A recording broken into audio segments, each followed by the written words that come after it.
Welcome to a special edition of Pony Up. I don't know if they still say that or not, but we're saying it here. Special because we have the two main stars from the Pony Express in studio, Craig James. Thank you very much. And out in Los Angeles, we got Eric Dickerson. Dickerson, 10-5, touchdown, Eric Dickerson. He had that swagger about us. SMU has finished the season game undefeated. SMU became America's darling. I'm so proud of them. They'll always be number one. It's been basically almost 40-something years since we played in college, and people still talk about, the Pony Express like it was yesterday. Matter of fact, Craig sent me a letter. Craig James, an Eric Dickerson fan, he named one of his sons Craig and one of his sons Eric. So Wow. And that says a lot about, I guess the impact that we had back in the college days. We marvel at the fact that the Pony Express, how much mail we get, and wherever we go, people talk about the Pony Express. Somebody brings it up at least once a month on the golf course. A guy brought it up. I was at an event up in Northern California, and the guy came to me and said, "Man, the Pony Express." He said, "Yes." I said, "How's the other part of the Pony Express?" And I said, "He's good." I was curious that if you both think that if the NCAA never gave SMU the death penalty, would the Mustangs have been able to go on a similar run with what you guys started? Wow, great question, Jamie. I believe that we would have been like Alabama because, Texas it's a lot of great athletes in Texas. And at that point, especially when Ron Meyer was there, he recruited Texas. He didn't go outside the state of Texas. I give Ron Meyer credit for a couple of things. One thing he said is that I'll never leave you for another university. I'll always stay at SMU, but I will leave you for the pros. But yes, I do believe that we could have had a dynasty if we would have not gotten the death penalty. That death penalty should have never, ever happened. I use my one example. Those bitches at University of Texas, they're so jealous. They couldn't take those ass whippings they would. I'm sorry, man. We got two of us here. I'm sorry, man. Yeah, hook 'em, baby. Hook 'em. Hey, we had to do whatever we had to do to get rid of you guys. You were kicking our butt, man. Are you kidding? Well, y'all sure put the death nail on our butt is what you did. Hey, I'm gonna follow up on that. So Eric and I get to the NFL. In his locker room and in my locker room, all the players would come around saying, "Man, we wanted to play at SMU. We wanted to be there."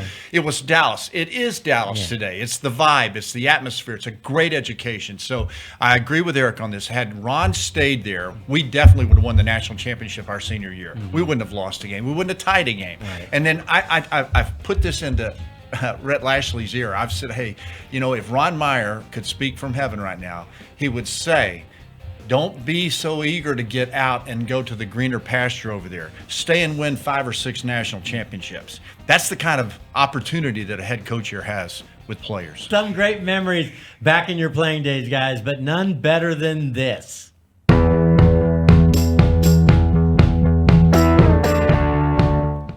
1982 Cotton Bowl, y'all know this one. SMU Pittsburgh, led by Dan Marino, and no one realizes that. Craig James, 54 rushing yards, 39 receiving.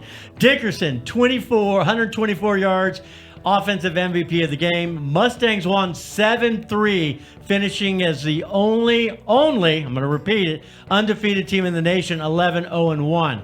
Certain computer rankings have SMU listed as co-national champs, but this is pathetic. I'm going to say it. You guys got robbed. I was an AP voter for a long time, and I would spend some time in Happy Valley, and I saw where Joe Paterno would have his Friday afternoon happy hour with all of the beat writers and all the voters. And he did, at that time had not won a national championship. So you've got a choice to make if you're a voter. Okay, am I going to give it to Joe Paterno or this guy named Bobby Collins who came from Southern Mississippi? Nobody knew who Bobby was. A good coach, but he wasn't Joe Paterno. And Eric, we got robbed. We kept hearing it's unfair to college football if Joe Paterno doesn't have a national championship, and Joe Paterno deserves a national championship, and Joe Paterno this. And I'm like, damn, how about, we play. Let's play Penn State. Let's play with the better team. I mean, we didn't have that opportunity, but it was all about, the Joe Paterno and who he was and the Penn State era and all that kind of stuff. So most definitely I felt like we got robbed. We'd have played anybody. That's the thing about that football team we had. And I think people talk about myself and Craig James, but that defense we had was ferocious. I'd have liked to have seen them go against Penn State, to be honest with you. I still call you guys national champs that season. I don't care what they say. I want to get into the documentaries of SMU first. The Pony Excess. I think it's the best 30 for 30. We're going to get in another one coming up. But first, we all remember those days, except somebody else, a young talent from New York City. We had to make her watch this. Jamie, what did you learn from the Pony Excess? And what's your question of these main stars? Yeah, I learned about Craig's audacity to turn down Bear Bryant recruiting him. I mean, that took very hard. That was took some brass, you know what. Hey, Jimmy, you know what? I it was really hard. Here I am. We ran the wishbone in high school. He was running the wishbone at Alabama. He was looking for a left halfback. I was a left halfback. And so he put a full court press on for me. And then he realized that my girlfriend was already at SMU, and that's why I had committed there. So he started trying to recruit her to transfer. He tried to recruit her dad to transfer.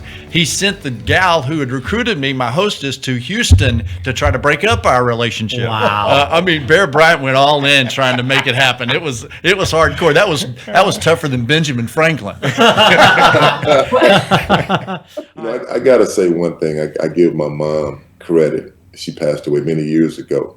But I really wanted to go to Oklahoma. That's why I really wanted to go to school, or USC, but Oklahoma was where I wanted to go. And I'll never forget what she said to me. She said, first of all, I don't trust that guy, which was talking about Barry Switzer. And she said, you're a Texas boy. Stay in the state of Texas. Go to a school where they will be talking about you forever. And I must say she was correct on that. They've been talking about me and Craig and the Pony Express forever. So like I say, moms know best, and my mom knew best. So you guys obviously were NIL before NIL was around. And I'm going to share a quick story with you, and I want to get your take. I spoke to Thomas Lott back in the day, and I asked him what it was like getting recruited. He goes, I was recruited by everybody. He says, I was going to go to A&M. I said, why didn't you go? He said, they had an apartment for me, and they had a suitcase full of cash in the apartment. I said, then why did you go to Oklahoma? He said, they got a bigger suitcase. But so what would it be like now? I mean, what would it be like now, guys? So Eric and I we were wearing these little Adidas soccer shoes, and Nike was the official shoe of SMU. And so Ron Meyer kept trying to get us to wear these Nike shoes. But Eric and I like these little soccer shoes. And Michael Carter was also wearing an Adidas product. Well, man, one day, I said to the Adidas rep, his name was Mr. Jennings. I said, hey, Mr. Jennings, is there any chance that Eric and Michael and I could get paid for these shoes? And he cracked up with a big old deep laugh, and he said, boy, I sure wish I could. Well, Eric and I laugh about it today, no telling how much money that would have made for us. And I think, Dickerson, right now, you'd probably take a pay cut if you did the NIL, right? Yeah, don't even start. You made too much back then. What this NIL deal? You'd be like, hey, I'll pass on that. All I know is this. Neither Eric or I, it wasn't any lifetime changing money that we got. It wasn't. But we didn't go without food, okay? Yeah. We'd go somewhere and go out, and Eric with them alligator arms, he'd have this long stiff arm on Saturday. We'd come to pay the bill, and he couldn't even find his wallet. We had money to take our dates out. That was the most important thing. You know, back in those days when you're young, the girls are what you're trying to impress. All right, we've mentioned how this continues because the SMU is now coming out with a new documentary called Thunder On, the SMU Resurgence. SMU is one of the best teams in college football. And they would play the best of the best and beat them all. Touchdown, SMU! They were Miami Vice in a Miami Vice era. Everything was over the top. Illegal payoff to players. We laughed about it. We were NIL before NIL.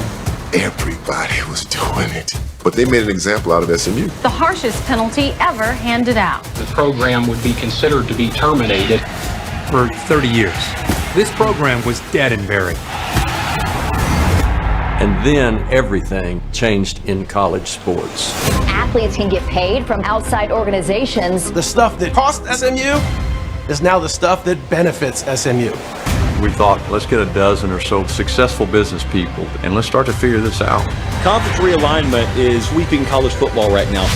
We're finally back where we belong. SMU has sent a message that they want to be at the highest level of football. It's one of the greatest comeback stories we've ever seen. SMU wins! All right. What do you think, SMU's back? Oh yeah, I think we're back in the sense that now athletes are coming here. It's no longer an excuse not to come here because you'd be playing in an inferior conference. That helps. And these athletes, if you're a really good athlete, you want to play against the best on Saturdays. Now there's that equal footing that we have with other universities. Yeah, that's a good. I didn't think about. That's a great point, Dickerson. What do you think?